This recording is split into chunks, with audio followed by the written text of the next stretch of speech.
"You were adopted. We never wanted you," my mom said during what I thought was a normal family dinner. I looked her straight in the eye, smiled, and said, "Funny you should mention that. About that inheritance you've been planning to leave me." What happened next destroyed their perfect little scheme and revealed a family secret that had been 32 years in the making. When I discovered the truth about why they told me that night, I realized everything I thought I knew about my family was a carefully constructed lie. But let me start from the beginning. It was a Tuesday evening in March, one of those crisp spring nights in Willowbrook, where the air still carried a hint of winter but promised warmer days ahead. I was sitting in my adoptive parents' house on Maple Grove Lane, the same two-story colonial where I'd grown up, where my childhood photos still lined the cream-colored hallway walls, where I still instinctively kicked off my shoes at the front door even though I was 32 years old and had my own apartment across town. The house smelled like it always did, a mixture of vanilla candles, old wood, and whatever dinner was cooking. Tonight, it was pot roast, my adoptive mother's signature dish that she made every few weeks without fail, the kind of meal that screamed normal family dinner and everything is perfectly fine here. We were sitting around their mahogany dining table, the one they'd bought when my adoptive father got his big promotion at Henderson and Associates accounting firm 15 years ago. It was one of those heavy, traditional pieces that dominated the dining room and made every meal feel slightly formal, even when we were just having leftover pizza. The matching chairs had burgundy cushions that my adoptive mother, Patricia, had reupholstered twice over the years because she couldn't stand the thought of replacing the entire set. Patricia, or Pat as most people called her, was 58 years old, with perfectly styled auburn hair that she had touched up every 6 weeks at the same salon in downtown Willowbrook. She wore cardigans in every color imaginable and had a collection of ceramic owls that covered most surfaces in the living room. She was the kind of woman who remembered everyone's birthday, brought casseroles when neighbors were sick, and never missed a town council meeting. My adoptive father, Richard, Rick to his friends, was 61 and still wore a suit to work every day even though his office had gone business casual years ago. He had gray hair that he combed straight back with pomade, wire-rimmed glasses, and the kind of careful posture that came from decades of sitting at a desk reviewing financial statements. He coached Little League on weekends, collected vintage postcards, and could tell you the exact mileage on any car he'd ever owned. They were, by all appearances, the perfect suburban parents, the kind of people who had an emergency fund, a well-maintained lawn, and strong opinions about the proper way to load a dishwasher.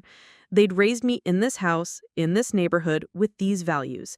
They'd taught me to say please and thank you, to work hard in school, to save money, and to always call when I was going to be late. Tonight felt like every other family dinner we'd shared over the past 3 decades. Rick was telling one of his golf stories, this one about how he nearly made a hole-in-one on the 7th hole at Pinewood Country Club, but hit a tree branch instead. He gestured with his fork as he talked, and Patricia rolled her eyes in the way she always did when he got enthusiastic about his golf game. "I swear that branch wasn't there last week," he was saying, cutting another piece of pot roast. "I think they trimmed the tree wrong." "Or maybe your swing was off," Patricia teased, passing me the mashed potatoes for the second time. "You know you always pulled to the left when you're nervous." "I wasn't nervous," Rick protested. "I was focused. There's a difference." I found myself smiling despite the long day I'd had at the marketing agency where I worked as a senior account manager. This was comfortable. This was home. These were my parents, and this was our normal Tuesday night routine. Patricia always cooked too much food, Rick always had a golf story, and I always felt like I could just breathe and be myself in this house.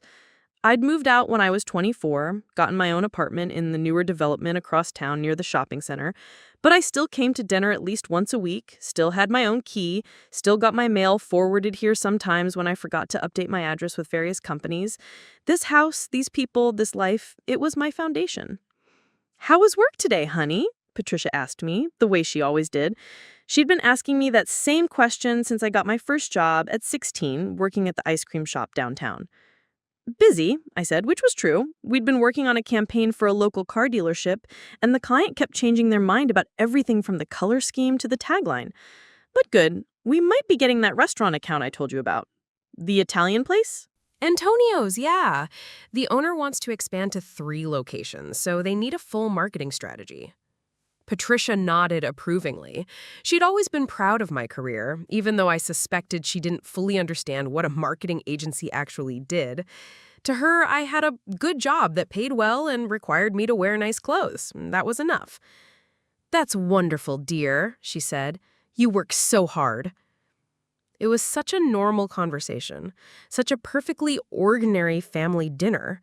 Patricia had lit the candles in the center of the table, the ones shaped like miniature pineapples that she'd bought on their vacation to Hawaii 2 years ago. Rick had changed out of his work clothes into his favorite sweater, the navy blue one with the small hole near the left elbow that he refused to throw away. I was wearing jeans and a blouse, comfortable and casual, the way I always dressed when I came over. The dining room windows looked out onto their backyard, where Patricia's vegetable garden was just starting to show signs of spring growth. She'd been working on that garden for as long as I could remember, carefully planning what to plant where, starting seedlings on the kitchen windowsill, spending hours every weekend pulling weeds and adjusting the sprinkler system. Everything was normal. Everything was exactly as it had always been. And then, without any warning, without any change in her tone or expression, Patricia looked across the table at me and said, "You were adopted. We never wanted you." The silence that followed was so complete, it felt like the entire world had stopped.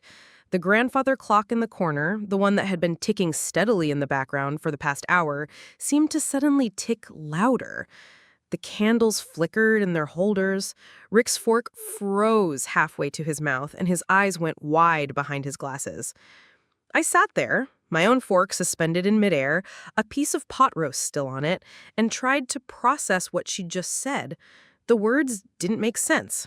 They were English words, words I understood individually, but together they seemed impossible. "You were adopted. We never wanted you." She'd said it so casually, so matter-of-factly, like she was commenting on the weather or asking me to pass the salt. Her expression hadn't changed. She was still sitting up straight in her chair, still wearing that soft pink cardigan I'd bought her for Christmas, still looking like the woman who had raised me, who had packed my lunches for school, who had taught me how to drive, who had cried when I graduated college. "I'm sorry." "What?" I finally managed to say, my voice coming out smaller than I intended. Patricia didn't repeat herself. She just looked at me with those same brown eyes that had looked at me with love and pride for 32 years, and waited. Rick cleared his throat. "Pat," he said quietly, and there was something in his voice I'd never heard before. Not exactly fear, but something close to it. "Maybe this isn't—" "It's time," Patricia said firmly, still looking at me. "She needs to know." I set my fork down carefully, trying to keep my hands steady. My heart was doing something strange, beating too fast and too hard like it was trying to escape from my chest. "I need to know what exactly?" That's when Patricia smiled. It wasn't her usual warm, maternal smile. It was something else entirely. Something that made my skin crawl and my stomach drop. "You're real parents," she said. "About why we took you in. About what you actually are to us." The room felt like it was tilting. I gripped the edge of the table, my knuckles turning white against the dark wood. "What I actually am to you?" "An investment," she said simply. Rick made a sound like he'd been punched. "Patricia, for God's sake!" But she ignored him, keeping her eyes fixed on mine. "Your biological grandmother left you an inheritance, dear. A substantial one. We've been managing it for you all these years, making sure it grows, making sure it's properly invested. And now that you're 32, it's time for you to access it." I stared at her, my mind racing, but somehow completely blank at the same time. "My biological grandmother?" "Eleanor Whitmore," Patricia said, and the name hit me like a physical blow. I knew that name. I'd seen it on legal documents, on investment statements that came to the house occasionally. I'd always assumed it was one of Patricia's relatives, maybe an aunt or something. "She died when you were 6 months old, and left everything to you. Everything. How much is everything? I heard myself ask, though the words seemed to be coming from someone else. Patricia's smile grew wider. $12.7 million, give or take. The world disappeared. $12 million. I wasn't breathing. I couldn't be breathing because if I was breathing, I would have passed out by now. The number hung in the air between us like a physical thing, impossible and huge and completely incomprehensible.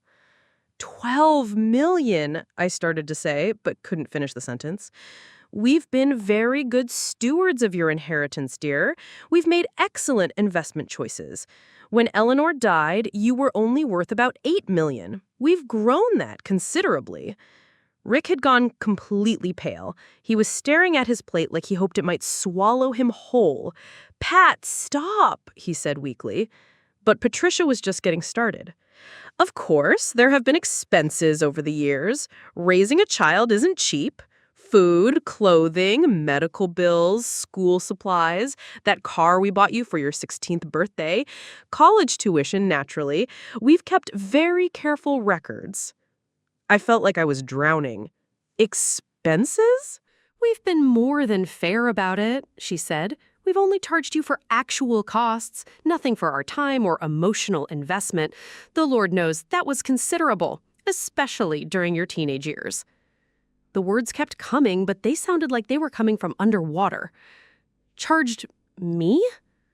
For raising me? For being my parents? That's when it hit me.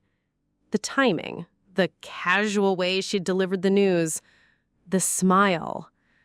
"You're telling me this now because I can access the money now?" I said slowly. Patricia nodded approvingly, like I was a particularly bright student who'd finally grasped a difficult concept. "Exactly. You turn 33 next month, which means the trust becomes fully accessible to you. We wanted to make sure you understood the situation before that happened." "The situation," I repeated.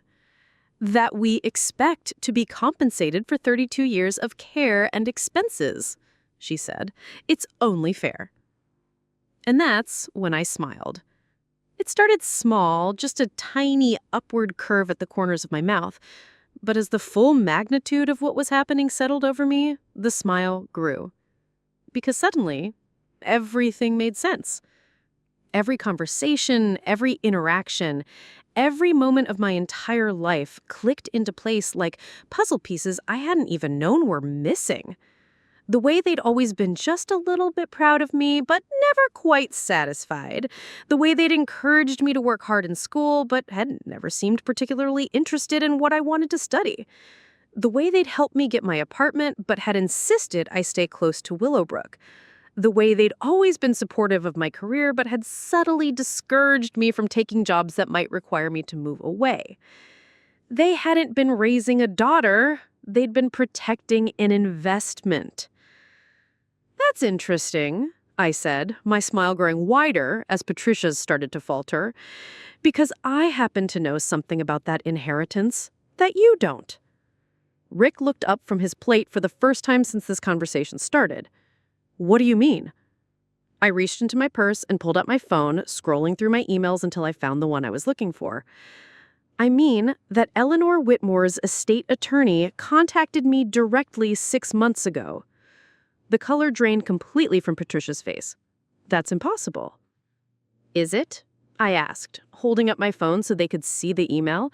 Because according to Jonathan Blackwell at Blackwell Stone and Associates, Eleanor Whitmore left very specific instructions about her granddaughter's inheritance, including the fact that her adoptive parents were to receive a one-time payment of $50,000 for their care and absolutely nothing else. "But we've been managing," Patricia mouthed as if in fish.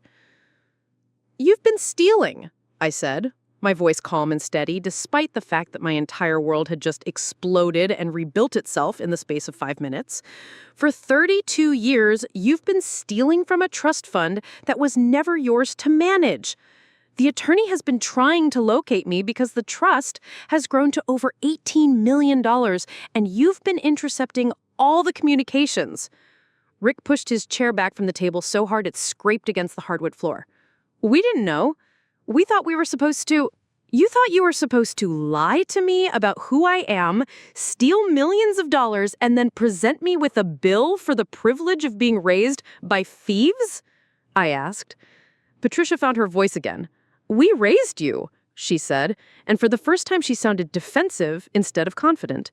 We gave you a home, a family, everything you needed. For $18 million. You gave me a home for $18 million. That works out to about $560,000 per year. I'm pretty sure you got a good deal. I stood up from the table, my legs somehow steady despite the fact that my entire life had just been revealed as an elaborate con game.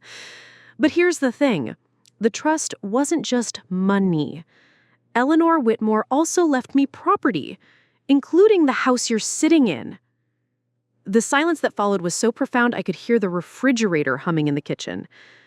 This house, I continued, looking around the dining room that had been my childhood home, wasn't your house. It was mine. Eleanor Whitmore bought it specifically for her granddaughter to be raised in, and she put it in the trust.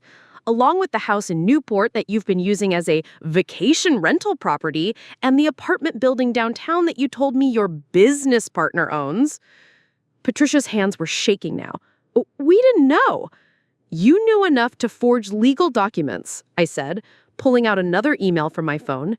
You knew enough to create fake investment statements. You knew enough to intercept mail and redirect trust communications to a P.O. box that you've been maintaining under a false name for 32 years.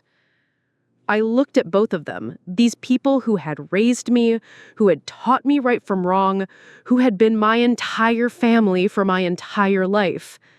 The attorney has been investigating the missing funds. He hired a forensic accountant. Did you know that? Did you know they've been tracking where the money went? Rick's face had gone gray. We can explain. You spent $4 million on gambling debts, I said, reading from my phone. $2 million on that business investment that went nowhere, another $1.5 million on credit cards and personal expenses. You've been living off my inheritance for 32 years, and you were planning to present me with a bill and keep the rest. I put my phone away and looked at them both. But the real question is, what were you planning to do if I said no? If I refused to pay you, were you going to tell me I was ungrateful? Cut me out of your lives? Pretend I never existed? Patricia was crying now, real tears that made her mascara run in dark streaks down her cheeks. We love you, she whispered. No, I said gently. You love what I represented. You love the money. You love the lifestyle my inheritance has given you. But you don't love me. If you loved me, you wouldn't have spent 32 years lying to me about who I am. I walked around the table and kissed Rick on the forehead, the way I had every time I'd said goodbye for as long as I could remember. Then I did the same to Patricia. Thank you for raising me, I said. Thank you for giving me a home and a family and everything I needed to become a good person. But we're done now. Where are you going? Patricia asked, her voice breaking. I smiled again, but this time it was sad instead of triumphant. I'm going to meet with my real family's attorney. I'm going to learn about Eleanor Whitmore and why she loved a granddaughter she never met enough to leave her everything. And then I'm going to decide what to do about the fact that the people who raised me are thieves. I walked to the front door, grabbed my jacket from the coat closet, and turned back to look at them one more time. They were still sitting at the dining room table, surrounded by the ruins of their perfect family dinner, looking lost and broken and small. Oh, and one more thing, I said. You have 30 days to move out of my house. And then I left, closing the door behind me on everything I thought I knew about my life, my family, and myself. As I walked to my car, I realized I was still smiling. Because for the first time in 32 years, I finally knew who I really was. I was Eleanor Whitmore's granddaughter. I was an heiress. I was free. And this was just the beginning. I sat in my car outside the house on Maple Grove Lane for what felt like hours, though the dashboard clock told me it had only been 12 minutes. My hands were still gripping the steering wheel so tightly that my knuckles had gone white, and I couldn't seem to make myself let go. $18 million. The number kept bouncing around in my head like a pinball, refusing to settle into anything that made sense. $18 million. That was more money than some small countries had in their entire budget. That was more money than I could spend in several lifetimes. That was... I laughed, actually laughed out loud, sitting alone in my Honda Civic with the engine off and the windows fogging up from my breath. Because this was insane. This whole thing was completely, utterly insane. 2 hours ago, I had been Rebecca Taylor, Senior Account Manager at Morrison Marketing Solutions, daughter of Patricia and Rick Taylor, resident of Apartment 3B at Riverside Commons. I had a normal life, normal problems, normal family drama that mostly consisted of my mother asking when I was going to get married, and my father giving me unsolicited advice about my car maintenance schedule. Now, apparently, I was what? The granddaughter of some woman named Eleanor Whitmore who I'd never heard of? An heiress? The victim of the longest con in family history? None of it felt real. It felt like something that happened to other people. People in movies or books or those crazy stories you read online and share with your friends because they're so unbelievable. I pulled out my phone and stared at the email from Jonathan Blackwell again, reading it for probably the 20th time since I'd first received it 6 months ago. I had thought it was spam then, some elaborate scam designed to trick people into thinking they'd inherited money from relatives they'd never heard of. I'd almost deleted it without reading it, but something about the formal letterhead and the specific details made me curious enough to respond. Dear Miss Taylor, I am writing to inform you that you are the sole beneficiary of the Eleanor Whitmore Trust, established in 1991 upon the death of your biological grandmother. As you are now of age to claim your inheritance, I would like to schedule a meeting to discuss the terms of the trust and transfer the assets to your control. Please contact my office at your earliest convenience to arrange an appointment.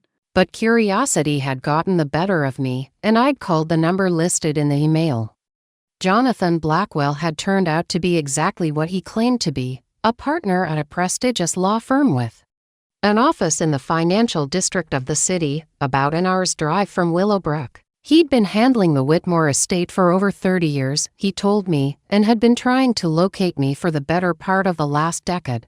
I had asked him to explain what he meant. And he'd told me about the trust, about Eleanor Whitmore, about the inheritance that had been waiting for me since before I was old enough to understand what money meant. But even then, even hearing it directly from an attorney, it had felt unreal. Like something that was happening to someone else. There are some irregularities that we need to discuss, he'd said.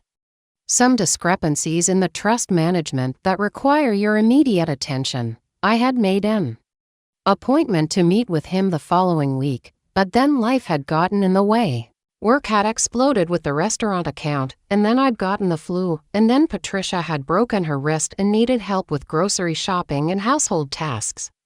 The appointment had been pushed back, then pushed back again, until it was scheduled for next Friday. 6 days from now. I started the car and drove home on autopilot, my mind still reeling. My apartment felt strange when I walked in. Like I was seeing it for the first time. The furniture I'd saved up to buy, the artwork I'd carefully chosen, the books I'd collected over the years, everything looked different now, smaller somehow, less significant. I poured myself a glass of wine and sat down at my kitchen table, with my laptop, determined to make sense of what had just happened. If Jonathan Blackwell was telling the truth, if Patricia and Rick had really been managing my inheritance without my knowledge, then there should be records, evidence. Something that proved this wasn't all an elaborate delusion. She'd been married to a man named Charles Whitmore, and they'd had one daughter, my mother, my biological mother, whose name was listed in Eleanor's obituary as Patricia and Whitmore, preceded in death. I scrolled through article after article, learning about a woman I'd never known existed but who was apparently my family. Eleanor Whitmore had been a philanthropist, a businesswoman, a pillar of the community. She'd donated millions to hospitals and schools and charities. She'd been known for her sharp mind and her generous heart, and she'd left everything to me. I stared at that line until my eyes burned. Rebecca. My name was in my grandmother's obituary. I had been part of her life, part of her plans, part of her legacy, even though I'd never known it. But if Eleanor had left me everything, if I was supposed to inherit a business empire and millions of dollars, how had I ended up with Patricia and Rick? How had two middle-class accountants and librarians ended up raising the Whitmore heiress? I kept searching, digging deeper into public records and legal documents. What I found made my stomach turn. Patricia had worked as Eleanor's personal assistant. For 7 years, Rick had been the accountant who managed Eleanor's personal finances.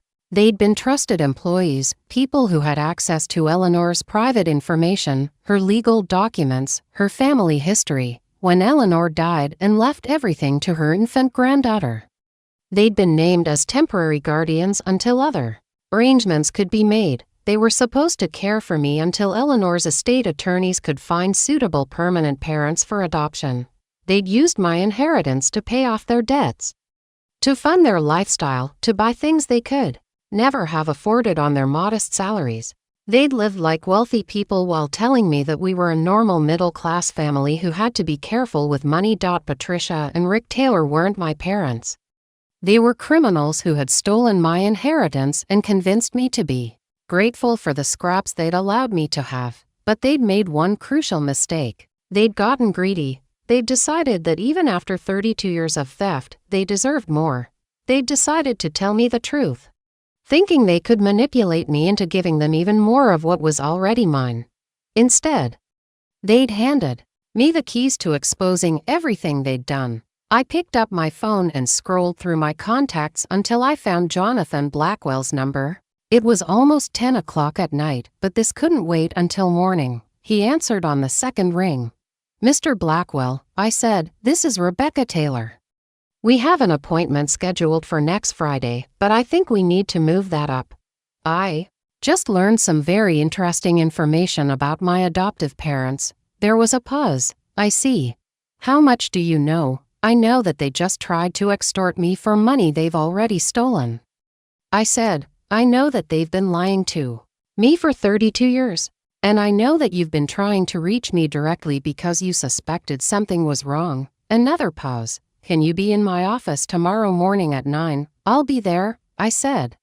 But they had also stolen from me. They had built their entire lives on money that belonged to me, and when it came time to face the consequences, they had tried to manipulate me into covering for them. Tomorrow, I would learn the truth about Eleanor Whitmore and the inheritance she'd left me. I would find out exactly how much Patricia and Rick had stolen and what could be done about it. Tonight, I was going to grieve for the family I'd thought I had, and prepare to meet the woman I was supposed to be. Eleanor Whitmore's granddaughter was about to come home.